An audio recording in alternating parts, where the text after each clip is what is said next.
இது திப்பு சுல்தானுடைய சமாதி, அவருடைய நினைவிடம். இங்கே தான் அடக்கம் பண்ணாங்க அவரை 1799. எனக்கு திப்பு சுல்தான் ரொம்ப பிடிக்கும். அவருடைய வரலாறுலாம் நான் ரொம்ப படிச்சிருக்கேன், கேட்டிருக்கேன். நான் எப்போ வந்து மைசூர் வந்தாலும் இந்த இடத்துக்கு வந்துட்டு போவேன். ரொம்ப வருஷம் ஆச்சு வந்து, இப்போ ஒரு 10 இயர்ஸ்க்கு அப்புறம் இப்போ தான் வரேன். அவரும் பெரிய வீரன். அவர் நிறைய வருஷம் வந்து பிரிட்டிஷ் கூட ஃபைட் பண்ணியிருக்காரு. நம்மளுடைய மருது பாண்டியர்கள், வேலுநாச்சியார் கூடலாம் வந்து அவங்க வந்து இங்கே படையமைச்சிருக்காங்க. இவர் வந்து ட்ரைனிங் கொடுத்துருக்காரு. இங்கே போகிற வழியில் வந்து தமிழ்நாடு போகிற வழியில் சுல்தான் பத்ரின்னு இடம் இருக்கும். சுல்தான் பத்ரின்னா வந்து இருக்கிற இடம். அந்த இடத்துல தான் வந்து ட்ரைனிங்லாம் கொடுப்பாங்க.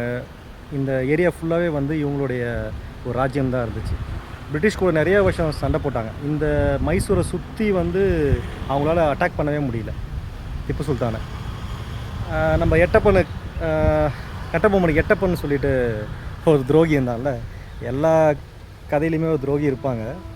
அதே போல் இவருக்கு ஒரு துரோகி, அந்த பேர் என்ன ஞாபகம் இல்லை, அவர் வந்து காட்டி கொடுத்த இடம் தான். இதுக்கு பின்னாடி ஃபுல்லாக வந்து அதாவது ஆறு போல் இருக்கும்.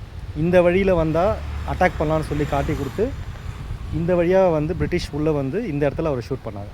அவருடைய சமாதி இங்கே தான் வச்சுருக்காங்க. ரொம்ப பெரிய வீரர் அவர்.